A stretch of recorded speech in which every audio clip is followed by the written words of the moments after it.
In the late 2030s and early 2040s, your AI prompt will be processed on the moon, specifically deep within craters that haven't seen sunlight in billions of years. It's fashionable right now to think about orbital data centers, but they might not be the answer.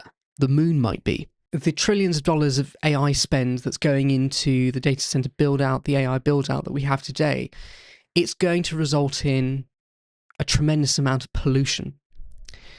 And this is something we can't really prevent here on Earth.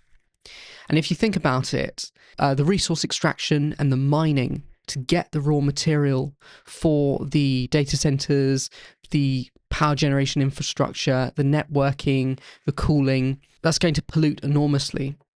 And then you've got the transportation of all that raw material to chip fabrication plants, as well as the processing that's involved in that before transporting it to chip fabrication plants.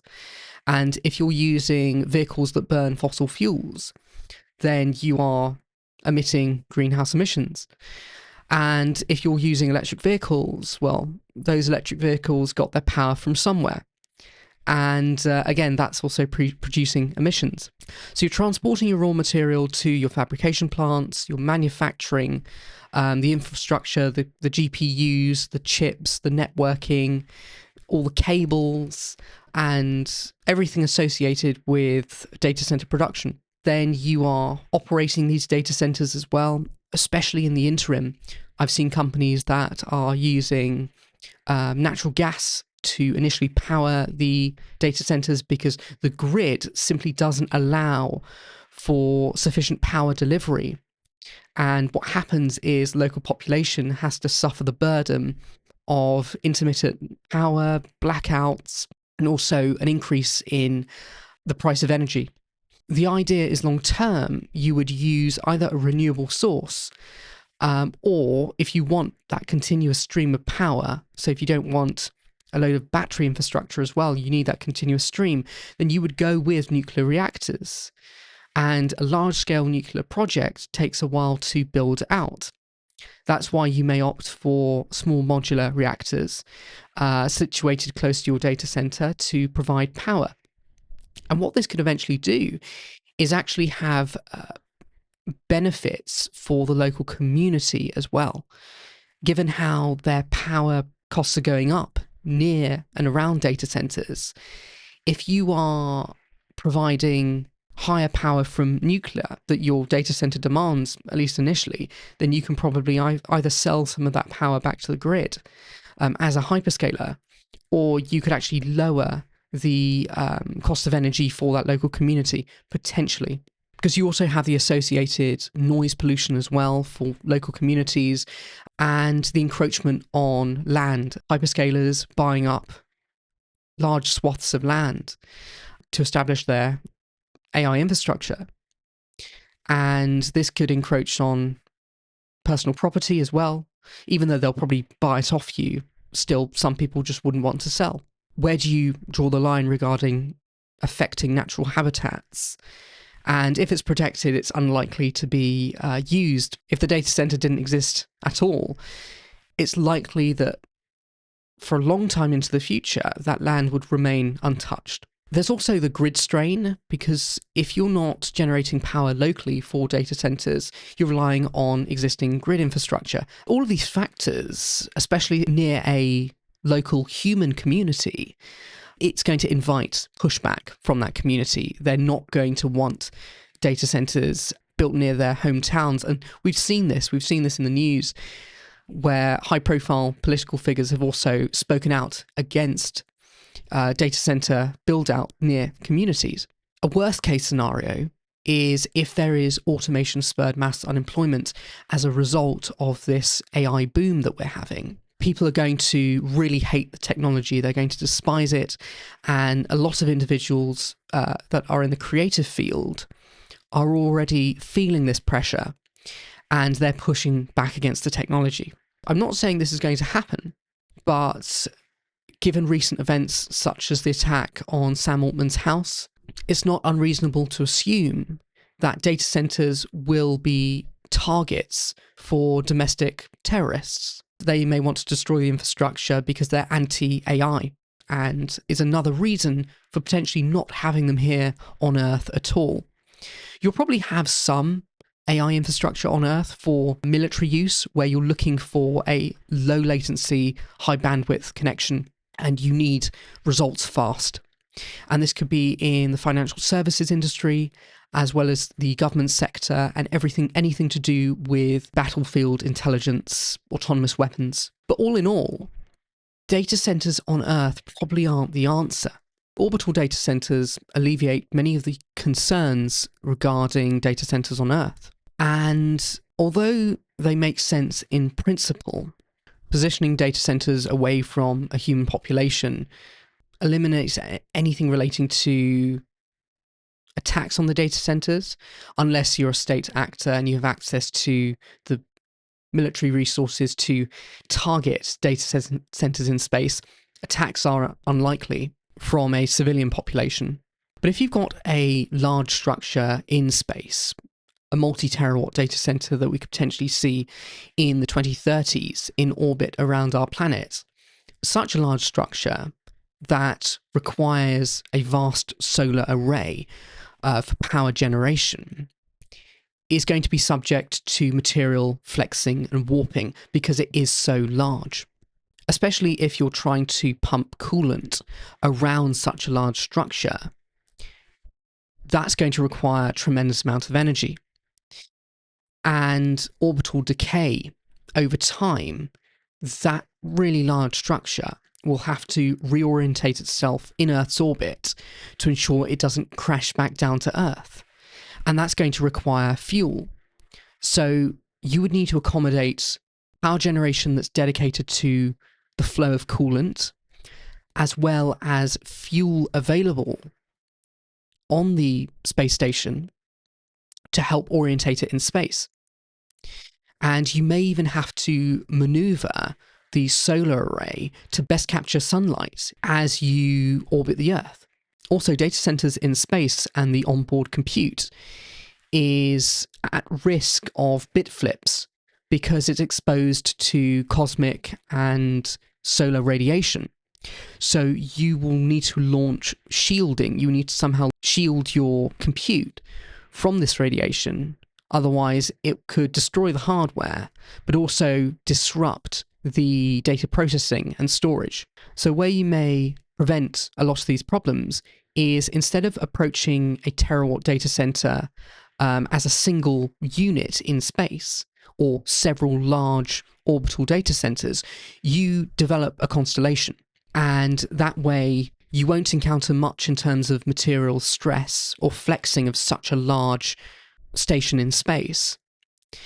However, a data center constellation, because it's a smaller object, it's likely to have less shielding because it's less massive.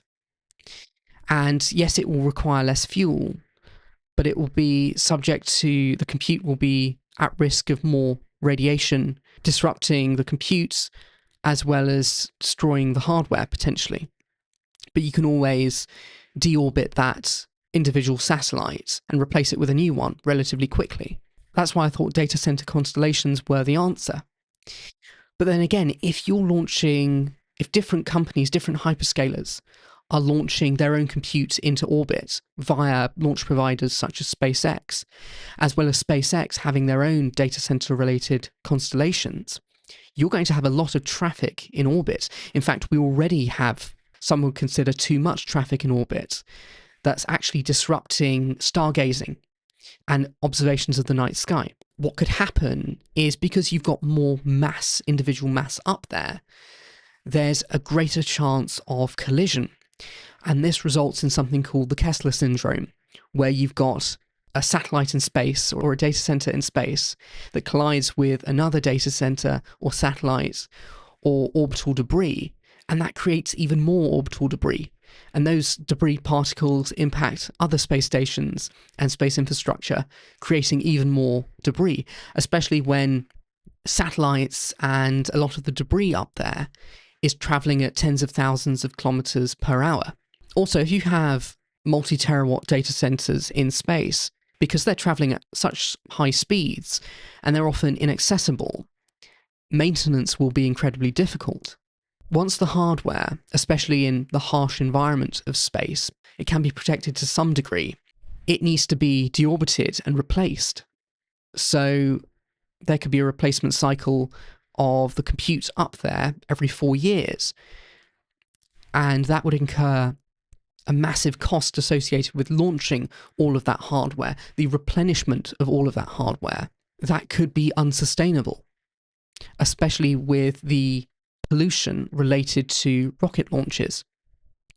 And you could use a more renewable fuel, such as hydrogen that's produced via electrolysis, that uses either nuclear generated or renewably generated electricity to power, then that's a more sustainable launch profile. But then again, you still need to manufacture all of this launch hardware.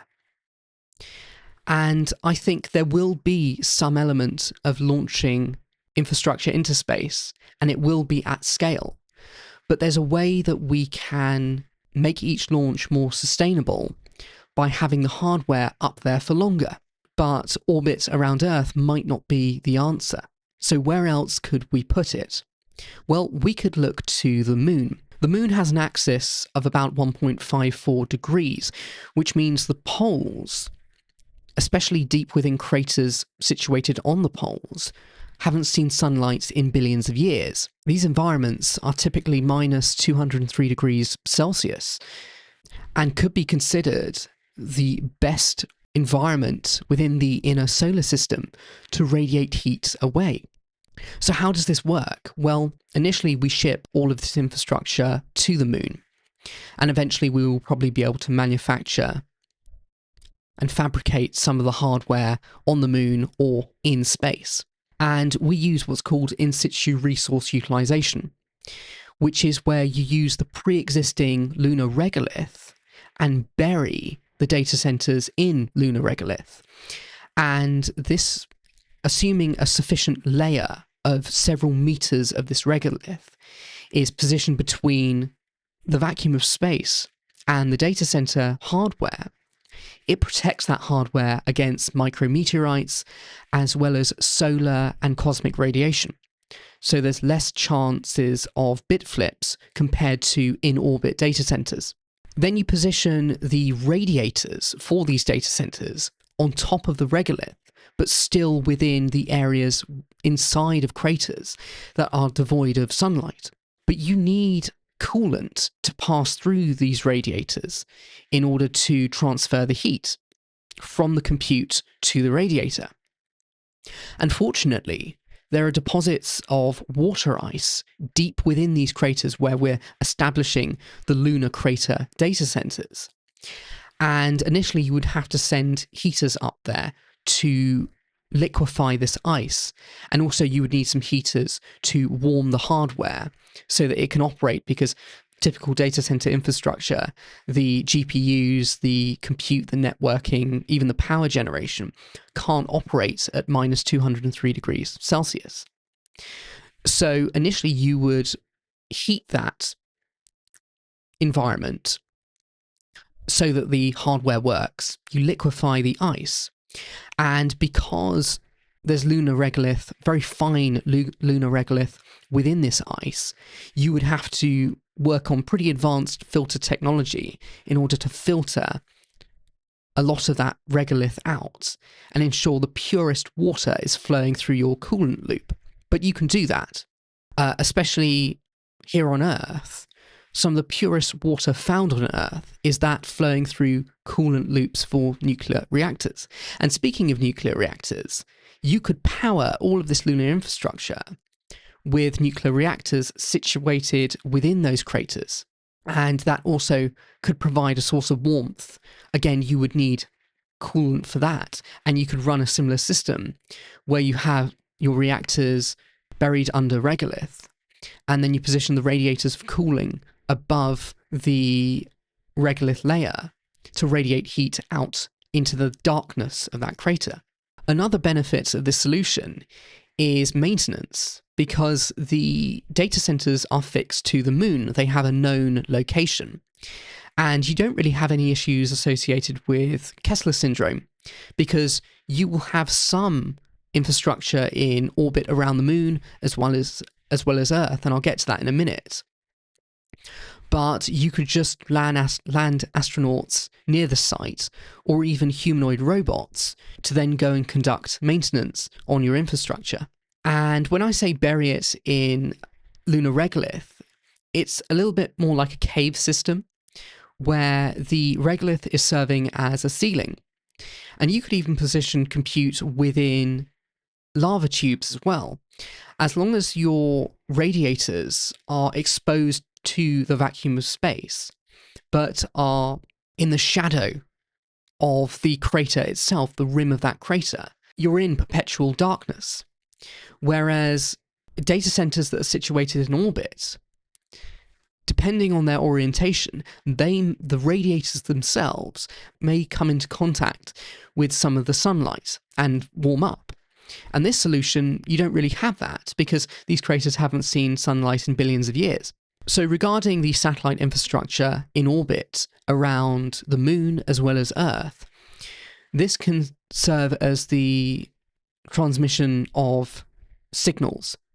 And this is why your prompt in the year 2030, in the late 2030s, as well as the early 2040s, if your AI prompt is processed on the moon within these lunar craters, then the signal is effectively transmitted from a ground station on Earth to a satellite constellation within Earth's orbit, and then that's transmitted to a lunar satellite constellation, then transmitted to a ground station on the moon, and it uses that transmission infrastructure for your prompt. So anything that doesn't require low latency, for example, training, can take place on the moon, and also a lot of civilian compute.